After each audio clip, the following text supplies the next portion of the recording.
तो आज इस वीडियो में हम लोग बात करने वाले हैं स्मॉल कैप फंड्स के बारे में, जो कि काफी अच्छी इस वक्त रिटर्न्स इस मार्केट कंडीशन में भी आपको जो कैपिटल प्रोटेक्शन है वो करके दे पा रही है। तो इसमें जब भी हम स्मॉल कैप फंड्स को चूज कर रहे हैं, दो तीन चीजें खास देखने की जरूरत है। वो फंड अपनी बेंचमार्क इंडेक्स के मुकाबले कैसा परफॉर्म कर रहा है, वो फंड अपनी कैटेगरी यानी कि बाकी स्मॉल कैप फंड्स के मुकाबले कैसा परफॉर्म कर रहा है, और साथ में ये भी जरूरी हो जाता है कि आपको ये चीज समझनी होगी कि जब मार्केट गिर रही है, स्मॉल कैप इंडेक्स गिर रहे हैं, तो आपके स्मॉल कैप फंड्स भी गिरेंगे। वहां पर जरूरी नहीं है कि आपके फंड्स पॉजिटिव रिटर्न्स दे। अगर इंडेक्स नेगेटिव रिटर्न्स दे रहा है एक साल से, तो आपके फंड्स भी नेगेटिव रिटर्न्स देंगे। लेकिन आपको यहाँ पर क्या समझना है, वो कौन सा फंड है जो इंडेक्स के और कैटेगरी के मुकाबले कम गिर रहा है। तो ऐसे ही कुछ फंड्स को आइडेंटिफाई आज इस वीडियो में हम करने वाले हैं। तो सबसे पहले मैं एक बार अगर आपको इंडेक्स लेवल पे दिखाता हूं, तो स्मॉल कैप 100 इंडेक्स को अगर आप देखेंगे, यहाँ पर लगभग 12.5% की गिरावट पिछले 3 महीने में आई हुई है, और एक साल में लगभग 5% की गिरावट आई हुई है। वहीं अगर हम स्मॉल कैप 250 इंडेक्स को यहाँ पर देखते हैं, तो 250 इंडेक्स में भी लगभग सेम आपको सिनेरियो देखने को मिलेगा। 14% की गिरावट 3 महीने में आई हुई है, एक महीने में 13.5% की, और एक साल में 4% के आसपास की गिरावट है। अब यहां पर बात आती है कि कौन से वो पिछले 3 महीने में ऐसे म्यूचुअल फंड्स रहे जो आपके पोर्टफोलियो को इंडेक्स से कम गिरने दिया जिन्होंने, क्योंकि इंडेक्स फंड में इन्वेस्ट करने का, एक्टिव फंड में इन्वेस्ट करने का यही एक मेजर आपका यूज रहता है। तो यहां पर अगर आप देखेंगे, कुछ फंड्स हैं जो कि 3 महीने के अगर हम रिटर्न्स देख रहे हैं, उसमें से मोतीलाल ओसवाल का स्मॉल कैप फंड है जिसने 3 महीने में 3.5% की गिरावट दिखाई है।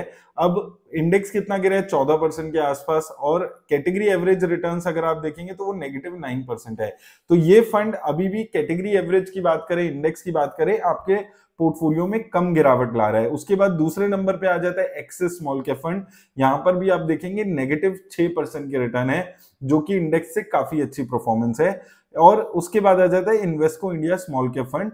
इसमें बंधन small cap fund, UTI small cap fund जैसे फंड्स भी आपके यहाँ पर शामिल हो जाते हैं। और सबसे खराब परफॉर्म करने वाले फंड्स के अगर हम बात करते हैं, तो यहाँ पर आप देखेंगे जो भी बहुत कंपैरेटिवली छोटे फंड्स रहे थे, वहां पर ज्यादा गिरावट आई है। Bank of India small cap, Mahindra Manulife small cap, कौन स्मॉल कैप हालांकि एक बड़ा फंड हाउस हो चुका है, अब 10,000 करोड़ से ज्यादा का एसेट अंडर मैनेजमेंट है इसका स्मॉल कैप में। इसके अलावा यूनियन स्मॉल कैप में आप देखेंगे 13.5% की गिरावट है। कोटक स्मॉल कैप में 13.5%, LIC, टाटा स्मॉल कैप में भी अगर आप देखेंगे तो 3 महीने में 12.5% की, जेएम स्मॉल कैप में 12.5%, कैनरा बैंक में भी 12.5%। तो ये वो स्मॉल कैप फंड्स हैं मेजरली जो जब मार्केट में गिरावट आई तो ये आपके पोर्टफोलियो को डाउनसाइड की प्रोटेक्शन नहीं दे पाए, स्पेसिफिकली 3 महीने में। वहीं कुछ फंड्स हैं जो एक साल में भी अगर आप देखेंगे तो खराब परफॉर्मेंस रही, जिसमें से बैंक ऑफ इंडिया आ जाता है, महिंद्रा मैन्युलाइफ भी आ जाता है। इसके अलावा कौन स्मॉल कैप में एक साल में आप देखेंगे नेगेटिव रिटर्न्स है, union small cap, Kotak small cap में भी खराब रिटर्न्स रही है, एक साल में 6% की गिरावट आई है। इसके अलावा कैनरा बैंक में भी आपको देखेंगे तो 2% की रिटर्न्स रही, sorry small cap, Kotak small cap में पॉजिटिव 6% की यहाँ पर रिटर्न्स दी है। और इसके बाद नीचे अगर हम देखते हैं कुछ और फंड जो एक साल की परफॉर्मेंस के हिसाब से अगर हम देखें, तो एक साल की परफॉर्मेंस के हिसाब से अगर हम फंड्स देखते हैं तो कौन स्मॉल कैप ने खराब परफॉर्म किया, हालांकि यहाँ पर आप 3 साल, 5 साल, 10 साल में अभी भी एक अच्छी परफॉर्मेंस देख रहे हैं यहाँ पर। इसके अलावा Sundaram small cap, union small cap, HDFC small cap, तो ये अब इसमें से अगर हम फिल्टर आउट कर दें कुछ फंड्स, तो union small cap, HDFC small cap, ये 3 महीने में भी खराब रहे, एक साल में भी खराब रहे, लेकिन ओवरऑल लॉन्ग टर्म यहाँ पर ठीक रिटर्न्स है। लेकिन आईसीआईसी प्रूडेंशियल में आप देखें 5 साल, 10 साल में भी खराब परफॉर्मेंस है, एक साल और 3 महीने में भी खराब परफॉर्मेंस है। सिमिलर स्टोरी आपको union small cap, Sundaram small cap, इन फंड्स की आपको देखने को मिलेगी। Similarly Franklin India small cap funds, ये सारे फंड्स खराब परफॉर्म कर रहे हैं। अच्छे परफॉर्मेंस में जो कुछ फंड्स हैं जो कि आपके पोर्टफोलियो को बचा पाए, इसमें से एक नाम आ जाता है एक्सिस स्मॉल कैप फंड, जो पोर्टफोलियो में अच्छी डाउनसाइड प्रोटेक्शन आपके दिखा पाया है।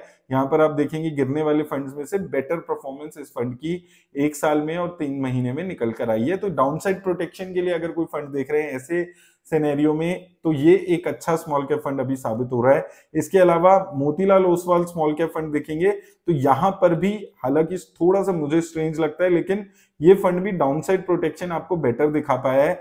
रिस्क लेने वाला फंड है, ये ज्यादा रिस्क लेता है, उसके बाद भी आप देखेंगे 3 महीने में अगर आप देखेंगे अभी भी बेस्ट परफॉर्मिंग फंड है 3 महीने के हिसाब से अगर आप देख रहे हैं, और 1 साल में भी एक अच्छी परफॉर्मेंस आपको इसमें देखने को मिली है।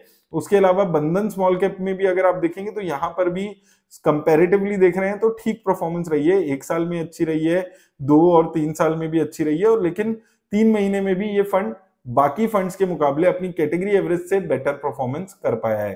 तो ये 3 फंड्स हैं जो कि काफी अच्छी परफॉर्मेंस यहां पर दिखा पा रहे हैं, जो कि डाउनसाइड प्रोटेक्शन आपको दे पा रहे हैं। इसके अलावा अगर आप ओवरऑल देखते हैं तो कुछ जो फेवरेट फंड्स थे इन्वेस्टर्स के, quant small cap, Tata small cap, Canara Robeco small cap, ये 3 महीने और 1 साल में कुछ खास परफॉर्मेंस नहीं दिखा पाए हैं। वहीं एसबीआई स्मॉल कैप का परफॉर्मेंस ठीक ठाक रहा है। अगर हम एसबीआई स्मॉल कैप का परफॉर्मेंस यहाँ पर एक बार क्विकली देखते हैं, तो अगर हम एसबीआई स्मॉल कैप के परफॉर्मेंस की बात करते हैं तो ना बहुत ज्यादा अच्छा रहा है ना खराब रहा है। तो यहाँ पर आप देखेंगे कि इंडेक्स से ज्यादा गिरा है 3 महीने में, लेकिन कैटेगरी एवरेज से बेटर है। यहाँ पर भी अगर आप देखेंगे इंडेक्स से बेटर रिटर्न है, लेकिन कैटेगरी एवरेज से खराब है। 3 साल में और 5 साल में कैटेगरी एवरेज के आसपास की ही रिटर्न है। तो एसबीआई स्मॉल कैप अभी बहुत ज्यादा अच्छी परफॉर्मेंस नहीं रही है, उसकी डाउनसाइड प्रोटेक्शन भी एक्सिस स्मॉल कैप और बाकी जो फंड है उसके मुकाबले में ज्यादा अच्छी नहीं दिख रही है एसबीआई स्मॉल कैप की अगर हम बात कर रहे हैं। वहीं निपन इंडिया स्मॉल कैप में भी आपको सिमिलर स्टोरी देखने को मिलेगी। अगर मैं क्विकली एक बार निपन इंडिया स्मॉल कैप देखता हूं तो यहाँ पर भी आप देखेंगे 10.5% के आसपास की गिरावट है। तो 3 महीने में तो ये फंड बहुत ज्यादा अच्छा नहीं कर पाया है, लेकिन अभी भी 1 साल में अच्छी रिटर्न्स ये फंड दे पा रहा है, और 3 साल, 5 साल, 10 साल में अच्छी फंड दे पा रहा है। तो 3 टॉप के फंड्स अगर आप देखेंगे जो कि यहाँ पर भी कैपिटल प्रोटेक्शन दे पाए हैं, अच्छी प्रोटेक्शन दे पाए हैं, तो उसमें से एक एक्सिस स्मॉल कैप यहाँ पर निकल कर आ रहा है, दूसरा आपका मोतीलाल ओसवाल स्मॉल कैप, और तीसरा इन्वेस्को इंडिया का जो फंड है वो भी 3 महीने में एक अच्छी रिटर्न्स आपको जनरेट कर पाया है। लेकिन ओवरऑल आपका डिपेंड करेगा कि आप कौन से फंड्स में इन्वेस्ट कर रहे हैं, और आपका जो बाकी पोर्टफोलियो उसके हिसाब से अपना ओवरऑल पोर्टफोलियो अलाइन करने की जरूरत है।